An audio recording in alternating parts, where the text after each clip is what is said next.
thank all of those who have joined us, and if you just be patient, in a minute we'll get started.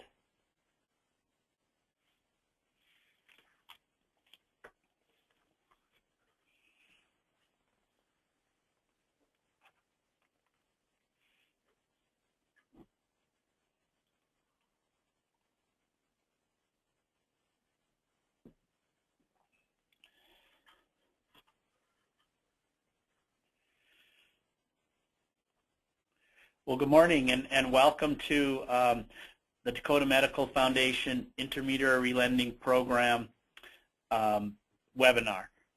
As I mentioned, my name is Steve Dushek, President and CEO of Dakota Certified Development Corporation. We want to thank you for joining us today. We're excited to be able to present to you and give you some information on a health-related fund that we are delivering in conjunction with Dakota Medical Foundation across North Dakota. A couple of housekeeping items. Be patient with us, and this is our official first webinar that we've delivered. While we've participated in many, we've never delivered one on our own. So if you do have questions or problems or issues, there is a question box on your screen. Certainly put whatever in there you would like, and we will try to accommodate your questions throughout the presentation and at the end. And then if for some reason you had some substantial issues, certainly you can email any one of us, and we will follow up with you or get back to you if for some reason it didn't work. So we're going to get started. I just want to give you a quick little information about Dakota Certified Development Corporation.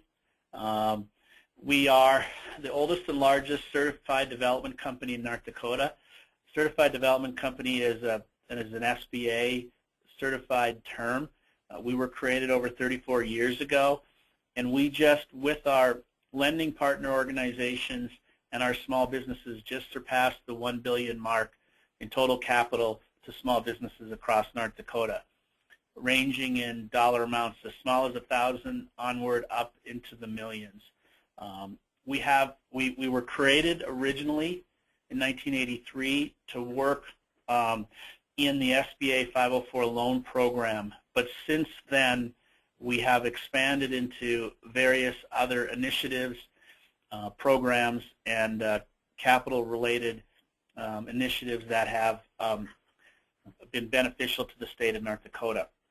We're the only certified development company in the state that also offers, with our lending partners, SBA lending through our Community Advantage loan program, as well as some small loan programs like Kiva and Main Street that I'll mention in a minute, and of course the health-related fund that we're talking about today. Our mission, Dakota Certified Development Corporation, was created as a private not-for-profit development company, and the general distinction we use at times is a nonprofit is set up to return all of their income to services related to the nonprofit. Us being a not-for-profit do have are kind of a hybrid in that we have profit-related goals, but our mission or our charge is to return those profits into other economic development activities across the state that help grow, start up, and develop small businesses. So for those of you who may be aware of us, we have contributed to the small business development centers across the state. We have provided financing to the Impact Foundation to grow and develop their government procurement program. So other related activities that will further our mission, which you can see on the screen, to cultivate the success of small businesses. We're primarily operated in North Dakota, but we also cover 5 western Minnesota counties. And we do this, Dakota Certified Development Corporation, as I mentioned, just passed the $1 billion investment into the state. We don't do that on our own. We do that with partners of ours. In this particular case, and what we're talking about today, obviously the small business, And in our health-related fund, the small business could be a development corporation, could be a JDA, could be a hospital organization, could be an ambulance service. It isn't necessarily a private for-profit business. Then our lenders. Lenders for us, most people traditionally feel banks are lenders. They are, as well as credit unions. Maybe the state of North Dakota has some development programs. Lenders can be a broad term for us, but they are our partners. Dakota Medical Foundation, which I'll touch on in a minute, what they do and why we partner with them to deliver financing through a health-related fund. And then the rural development on the right is the source of the intermediary relending program funds comes from the old, well, it's the U.S. Department of Agriculture, but it's the Division of Rural Development, which makes funds available. It's not granted, it's loans. Makes funds available to an intermediary like Dakota CDC who relends it to small businesses. But they are a critical partner of ours as we move forward in the development of the program. Real briefly, as I mentioned, Dakota Certified Development Corporation was created to do the SBA 504 loan program. This is going to be your long-term fixed-rate financing for building and equipment. We access bonds on the New York bond market that flows to small businesses, and those loans range from anywhere from $50,000 on up to $5.5 million. That's the kind of the impetus to why we were created 34 years ago. That's what we still deliver today. It's our main program. But beyond that, we have evolved and matured as a corporation into other lending initiatives. As you see in red, the Dakota Medical Foundation is our main topic today and what we will be covering in depth in just a few minutes. We also have an intermediary lending program that does not do health-related but does everything else. So as you go through the webinar and you're thinking about how the Dakota Medical Fund applies to your health-related businesses, you also should keep in mind that we have a fund that can apply the same kind of parameters to a non-health-related fund. Then we have a small Main Street loan program. Small has changed as well. Used to be a few thousand. We consider small now anything under 50,000. So we do a lot of retail and service-related businesses, just as it says on Main Street, all across North Dakota. Kiva Zip I won't touch on, but if you Google kivazip.org, it's a worldwide crowdfunding organization that Dakota CDC is a trustee in and supplies 0% money to emerging and startups and very green or very introductory businesses. And then we also do SBA 7A lending through the Community Advantage Loan Program. So a brief history on Dakota Medical Foundation. Just so you know, all of the Dakota Certified Development Corporation employees are employees of DCDC. Dakota Medical is a separate organization founded in 1960s by physicians and community leaders that were going to build a progressive new hospital in South Fargo. And then in the mid-90s, this hospital was sold, and those proceeds, which were around $94 million, created an endowment for grants to health-related nonprofits across the state. So I'm sure most of you know about Dakota Medical Foundation. They have been around, again, since the mid-90s. They improve health, they inspire donors, and they help charities that impact health to thrive in their particular areas. They lead initiatives to create a region of healthy people. They build fundraising success of health-related nonprofits, and they invest in new ideas, as well as they are investing in innovation that holds the promise to transform health in our region. So I would encourage you to, if you want to know more about Dakota Medical Foundation, certainly they're on the web, but they're based here in Fargo. Dakota Certified Development Corporation partnered with DMF a few years ago to establish a rural health-related fund. So the fund is specifically for starting, growing, expanding health-related businesses in rural communities across the state. The emphasis is on, as I said, is on health and safety, and it can be pretty broad, but here are some examples of projects that we have done. Optometrists, chiropractors, veterinarians, ambulance services, nursing homes, fire and police protection is another one. It's in rural communities, and the rural communities definition is by rural development, which means cities less than 25,000. So any area across North Dakota that's less than 25,000 has availability of the IRP.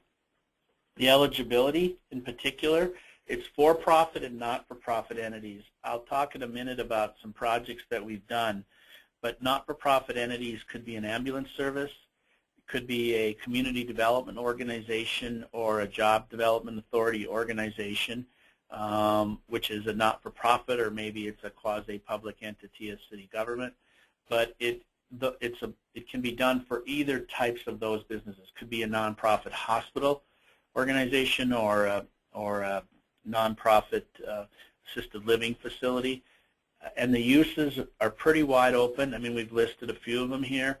Purchase machinery and equipment, working capital, real estate, could be for business acquisition, maybe the buyout of a partner, maybe an expansion in inventory.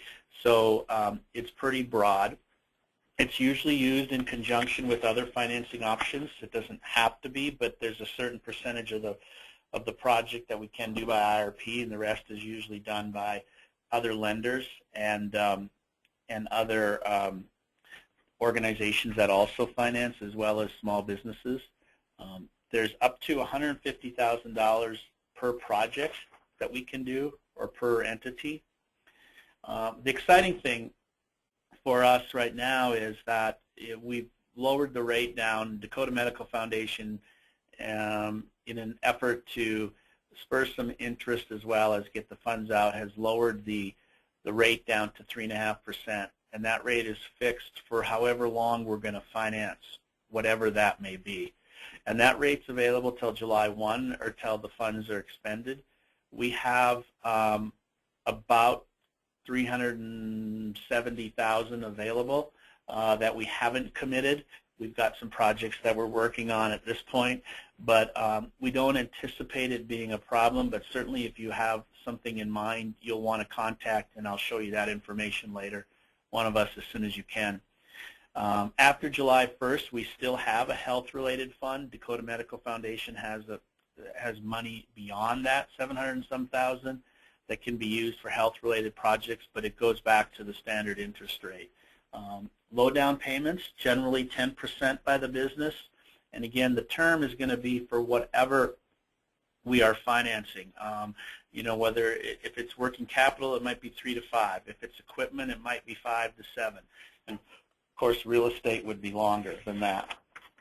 A success story, I think that we want to give you a couple other ideas as well as recently is Dakota Medical Foundation approved and made a loan to the Osnabrock Community Living Center, which is a basic care facility in Osnabrock that provides services, I'm sure just what you would think a nursing care facility would: supervision, nutritional needs, medical assistance, help with personal care, and so on. And we made a loan to them through the Dakota Medical Foundation to help them remain in business and exist in Osnabrock. A couple other examples not on the sheet here. We're currently working with a veterinarian clinic in a small town to buy out a partner as well as provide some financing for equipment and working capital. We're doing a small chiropractic startup in a community in the northeastern North Dakota. A young guy who's coming back from graduating from college and taking over for a retired individual who's been in the community for over 20 years and wants to retire. We also just did a project in the southeast corner of North Dakota where we lent money to job development or an economic development authority in that community, which is a not-for-profit, who improved a building and made some leasehold improvements so that they could recruit a dentist to town who leases the facility. The process of the application, there's a specific application, and at the end here I will show you, certainly on the web, but we have people all throughout North Dakota that you can access to help you with that would be more than willing to sit down and meet, help you through the application. It's not complicated, but sometimes people can feel the paperwork is a little excessive. We don't believe it is, and we can certainly help through that. There's the process of review, as I mentioned. Dakota Certified Development Corporation delivers the loan program for DMF. So we have a committed board of 9 throughout the state. We have board members that are representative of small business, government, lending, and economic development. And again, they're throughout the state. They're the Dakota CDC Loan Review Board that make all the decisions. When we deal with the Dakota Medical Foundation loan, then Pat Traynor, who is the president of that organization, I'm guessing many of you know Pat, is also as part of that review process. Once we agree, or the board agrees to do a loan, then the rest becomes probably more of a formality, but is important to the process. We submit the final application to USDA Rural Development for approval. We request the funds to draw down from them, and then we disperse the funds, and service the loan here till it's matured. The application package, as I mentioned, there's an application, which usually includes a business plan and overview. Again, as I mentioned, we're doing the chiropractic clinic. He did his own business plan. It was well done. It's about 8 to 10 pages long is what he did. It certainly meets the requirement. There's corporate documents, depending on how the entity is organized, resumes of the principals, and when we say a principal, it's usually anyone who owns over 20% or greater of the business, or it could be a key manager of the day-to-day operation. There's a franchise involved, which we generally don't have the case, but if there is, there's documents required. And then all businesses require a DUNS number, which we can help you with. Detailed cost information. What are we buying? What are we purchasing? Is there a purchase agreement? Is there equipment quotes from vendors? Is there an estimation of working capital and inventory and how they came about that? That documentation becomes important for determining the term and the use of funds. Generally on IRP, if we're not doing real estate, obviously there's not an appraisal needed, and there's certain levels where an appraisal may be required or may not. We sometimes defer to our lenders in that case internally if they have a project, or if it's below a certain dollar amount, then the appraisal is not required. General information is 2 years tax returns. If somebody is purchasing a business, as I mentioned in the example earlier, then we would require the 2 years tax returns of the seller as well, which helps substantiate cash flow and repayment. And then current financials that are not over 90 days old, and then 2 years of projections, which include cash flow and assumptions. Those can be on an annual basis or a monthly basis. We partner a lot of times with our small business development centers or our regional councils to help out in certain situations with projections, but certainly they can come directly from the business as well. And then, as I mentioned, principals, anyone who owns over 20% or greater is required to provide a personal financial statement and their 2 years tax returns. And then there are a number of forms that rural development requires that we have the business sign, but we can certainly help with those as well. And then a bank commitment letter or a third-party lender commitment that is participating in the project. Or maybe there may be another source. An economic development organization might be supplying part of the commitment. Then we would need a letter of commitment from them as well. Contact information. As I mentioned, Dakota Certified Development Corporation covers the entire state of North Dakota.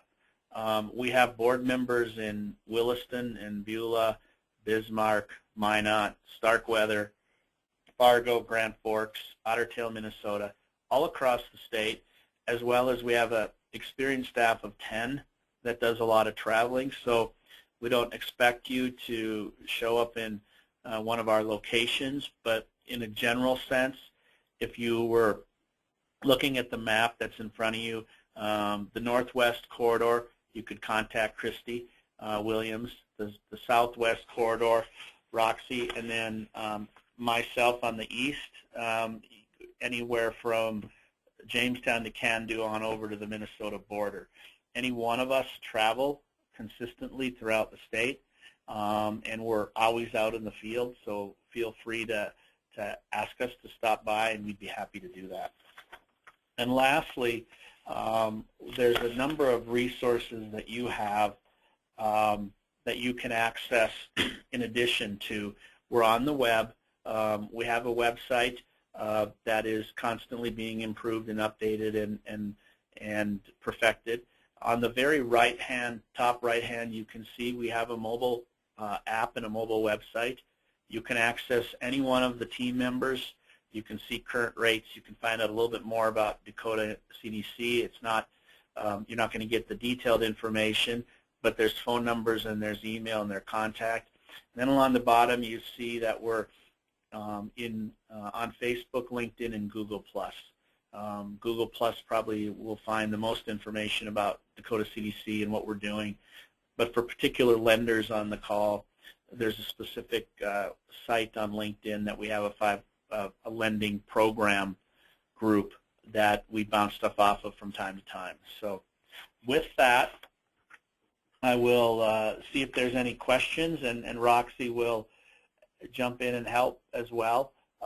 If you have anything that you need to know or would like to know, please ask it now, and if not, or as you think about it, feel free to give us a call or contact one of us, and we would be happy to stop by and see you.